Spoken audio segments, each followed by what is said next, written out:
15 अक्टूबर 2025 की सुबह बिहार के बेगूसराय में एक सुनसान खेत के पास कुछ गांव वाले गुजर रहे होते हैं और अचानक उनकी नज़र झाड़ियों में पड़ी एक बोरी पर पड़ती है।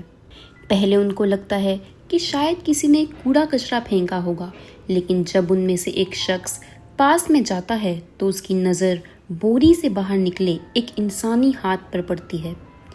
एक पल के लिए वहाँ सन्नाटा छा जाता है। किसी ने बोरी को हाथ लगाने की हिम्मत नहीं करी और उसी वक्त पुलिस को बुलाया गया। कुछ ही देर में पुलिस जब पहुंचती है तो पूरी जगह को सील कर दिया जाता है और बोरी खोली जाती है। अंदर एक युवा महिला की लाश थी, पर वो थी कौन?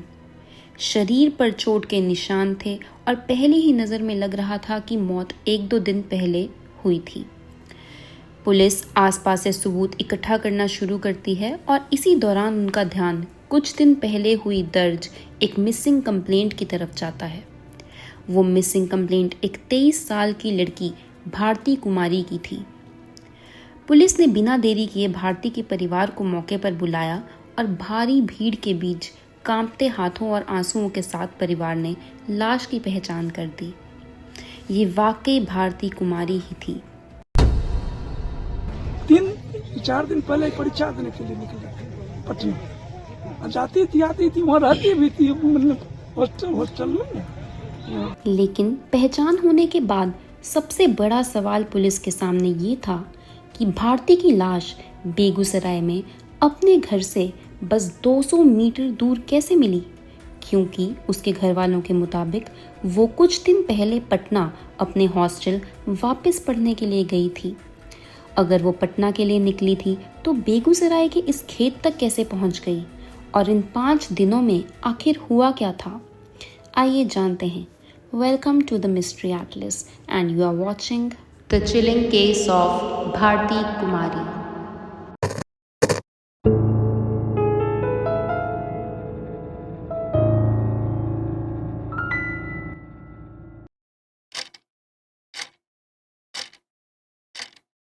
भारती कुमारी बेगूसराय के खोरमपुर गांव की रहने वाली 23 साल की एक स्टूडेंट थी। बीएड कंप्लीट करने के बाद वो पटना में हॉस्टल लेकर टीचर रिक्रूटमेंट और दूसरे गवर्नमेंट एग्ज़ाम्स की प्रिपरेशन कर रही थी। हाल ही में दुर्गा पूजा की छुट्टियों में वो अपने घर आई हुई थी और 10 अक्टूबर 2025 के दिन भारती ने अपने परिवार को बताया कि अब उसे वापस पटना लौटना है।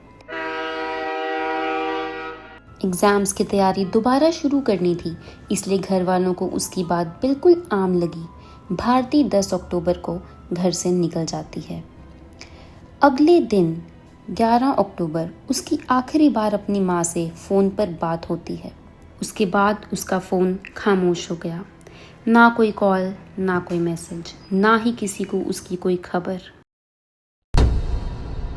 पहले घर वालों को लगा कि शायद वो पढ़ाई में बिज़ी होगी, लेकिन जब घंटों बाद भी उससे संपर्क नहीं हो पाया तो उन्होंने पटना में उसके हॉस्टल और उसके दोस्तों से बात करनी शुरू करी, और यहीं से इस कहानी ने पहला खौफनाक मोड़ लिया। भारती पटना पहुंची ही नहीं थी। हॉस्टल रिकॉर्ड्स में उसकी कोई एंट्री नहीं थी। अब परिवार को समझ आ गया था कि मामला सिर्फ फ़ोन बंद होने का नहीं है, कुछ बहुत गलत हो चुका था। इसी वजह से उन्होंने पुलिस स्टेशन जाकर भारती की मिसिंग रिपोर्ट दर्ज करवाई। उस वक्त बिहार में इलेक्शन चल रहे थे, इसलिए पुलिस कई जिम्मेदारियों में व्यस्त थी। फिर भी इन्वेस्टिगेशन शुरू कर दी गई, लेकिन इन्वेस्टिगेशन शुरू होने के कुछ ही दिनों बाद 15 अक्टूबर की सुबह बेगूसराय के उस खेत से मिली बोरी ने पूरे केस की दिशा ही बदल दी। अब पुलिस के सामने सिर्फ एक मिसिंग पर्सन केस नहीं था, ये एक मर्डर इन्वेस्टिगेशन बन चुका था, और अब पुलिस को सब कुछ बिल्कुल शुरुआत से जोड़ना था। सबसे पहला कदम था भारती के मोबाइल फ़ोन का पूरा डिजिटल ट्रेल। पुलिस ने उसके कॉल डिटेल रिकॉर्ड्स निकलवाए।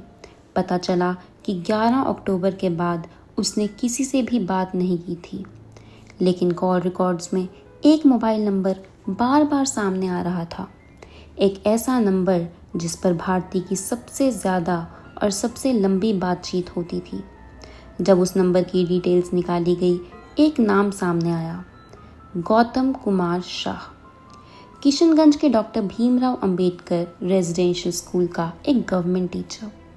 पुलिस तुरंत गौतम तक पहुंचती है, लेकिन गौतम ने बताया कि जिस दौरान भारती लापता हुई वो स्कूल में मौजूद था। पुलिस ने अटेंडेंस रजिस्टर चेक किया और उसके सिग्नेचर्स मिले। सीसीटीवी फुटेज देखी गई, उसमें भी गौतम स्कूल के अंदर ही नजर आ रहा था। टीचर्स और स्टूडेंट्स से पूछताछ हुई, सबने उसके शांत स्वभाव और अच्छे व्यवहार की बात कही। एक तरफ मर्डर और दूसरी तरफ एक ऐसा आदमी जिसको सभी लोग पसंद करते हैं। लेकिन पुलिस ने यहीं रुकने का फैसला नहीं किया। उन्होंने गौतम और भारती के मोबाइल लोकेशन रिकॉर्ड्स को इंसिडेंट की टाइमलाइन के साथ कंपेयर किया और यहीं से इन्वेस्टिगेशन ने सबसे बड़ा मोड़ लिया। जिन दिनों भारती किशनगंज में मौजूद थी, उन्हीं दिनों गौतम का मोबाइल भी वही लोकेशन दिखा रहा था। और बाद में जिस रूट से भारती की लाश बेगूसराय तक पहुंची, उसी रूट पर भी गौतम की मोबाइल की मूवमेंट रिकॉर्ड हुई। अब शक सिर्फ शक नहीं रहा था। पुलिस ने गौतम को हिरासत में लेकर दोबारा पूछताछ की। इस बार जब डिजिटल एविडेंस उसके सामने रखे गए तो उसकी खामोशी टूट गई। उसने बताया कि वो और भारती पिछले कई सालों से रिलेशनशिप में थे। भारती जब पटना में पढ़ाई कर रही थी, तब गौतम उसकी फाइनेंशियल मदद भी करता था। दोनों अक्सर मिला करते थे।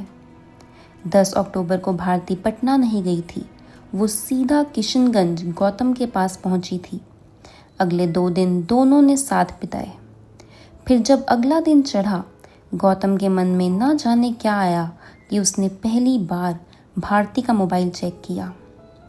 फ़ोन के एक हिडन फोल्डर में उसे भारती की प्राइवेट तस्वीरें और वीडियोस किसी दूसरे लड़के के साथ मिली। फोटोज बहुत ही आपत्तिजनक थी। पुलिस पूछताछ के दौरान गौतम के मुताबिक हिडन फोल्डर देखने के बाद उसके और भारती के बीच काफ़ी देर तक बहस हुई। वो बार बार उससे सच जानने की कोशिश करता रहा, जबकि भारती अलग अलग वजह बताकर बात को संभालने की कोशिश करती रही। गौतम के मुताबिक जब भारती को एहसास हुआ कि उसके पास कोई मजबूत जवाब नहीं बचा है, तो उसने सोचा कि शायद वो गौतम का गुस्सा शांत कर सके। दोनों दोबारा इंटीमेट हुए और उसके बाद कुछ देर के लिए सब कुछ नॉर्मल सा लगने लगा। दोनों वापस सो गए। लेकिन कहानी यहीं ख़त्म नहीं हुई। गौतम का दावा था कि कुछ ही देर बाद उसकी दोबारा आँख खुल गई। फ़ोन में देखी हुई इंटीमेट तस्वीरें और भारती की बातें उसके दिमाग से निकल नहीं रही थी। उसने भारती को फिर से जगाया और पूछना शुरू किया। वो बार बार उससे पूरा सच जानने की जिद करता रहा। गौतम के मुताबिक इसी दौरान भारती ने माना कि पटना में उसकी मुलाकात एक दूसरे लड़के से हुई थी और धीरे धीरे उनके बीच नज़दीकियां बढ़ गई। उसने ये भी बताया कि बाद में वो लड़का उसे ब्लैकमेल करने लगा, लेकिन गौतम के मुताबिक उससे भारती की ये बातें बिल्कुल सच नहीं लगी। उसके दिमाग में सिर्फ एक ही सवाल बार बार घूम रहा था, अगर सब कुछ सिर्फ ब्लैकमेल की वजह से हो रहा था, तो फिर वो प्राइवेट फ़ोटोज़ और वीडियोज़ भारती के अपने फ़ोन के हिडन फोल्डर में क्यों थे। गौतम के मुताबिक इसी बात ने उसे ये यकीन दिलाया कि भारती का उस लड़के के साथ सिर्फ मजबूरी का रिश्ता नहीं, बल्कि इमोशनल अटैचमेंट थी। यही ख्याल उसके दिमाग में बार बार घूमता रहा। उसका गुस्सा बढ़ता गया। पुलिस को दिए गए उसके बयान के अनुसार गुस्से के उसी पल में उसने भारती का गला दबा दिया। कुछ ही मिनटों बाद भारती की मौत हो गई। इसके बाद गौतम के मुताबिक उसने पहले लाश को छुपाने का प्लान बनाया, फिर अगले दिन आम तरीके से स्कूल गया, अटेंडेंस लगाई, प्रिंसिपल से एक बोरी मांगी और बाद में लाश को उसमें रखकर मोटरसाइकिल से लगभग 270 किलोमीटर दूर बेगूसराय ले जाकर एक खेत के पास फेंक दिया ताकि किसी को उस पर शक न हो। इस पूरे केस ने 2 जिंदगियां बर्बाद की। इन्वेस्टिगेशन के मुताबिक गौतम को लगा कि जिस लड़की के लिए उसने सालों तक सब कुछ किया, उसी ने उसका भरोसा तोड़ दिया। उसी धोखे और टूट चुकी उम्मीद ने एक शांत स्वभाव के गवर्नमेंट टीचर को कातिल बना दिया। लेकिन यही सबसे बड़ी सीख छुपी है। चाहे सामने वाला कितना भी गलत क्यों ना लगे या उसने आपका कितना भी दिल क्यों ना दुखाया हो, उसकी सज़ा उसकी जान लेना कभी नहीं होता। अगर गौतम चाहता तो वो भारती को हमेशा के लिए अपनी ज़िंदगी से निकाल सकता था। उससे कभी बात ना करता, उसे हमेशा के लिए छोड़ देता, लेकिन गुस्से में लिए गए एक फ़ैसले ने सिर्फ भारती की नहीं, उसकी अपनी पूरी ज़िंदगी भी बर्बाद कर दी। इसलिए आज के वक्त में सिर्फ प्यार करना ही नहीं, अपने इमोशंस को कंट्रोल करना भी उतना ही ज़रूरी है। किसी की पर्सनैलिटी, मुस्कान या इमेज देखकर उस पर अंधा भरोसा मत कीजिए। हर रिश्ते को समझने के लिए वक्त दीजिए और अगर कभी धोखा मिले तो उस रिश्ते से दूर हो जाइए, ना कि अपनी ज़िंदगी को ख़त्म कर देने वाला फ़ैसला लीजिए। एक गलत इंसान से मिलना बदकिस्मती हो सकती है, लेकिन उसके लिए अपनी पूरी ज़िंदगी बर्बाद कर देना कभी भी सही फ़ैसला नहीं हो सकता। धन्यवाद। आपकी इस केस को लेकर क्या राय है, हमें कमेंट सेक्शन में ज़रूर बताइए।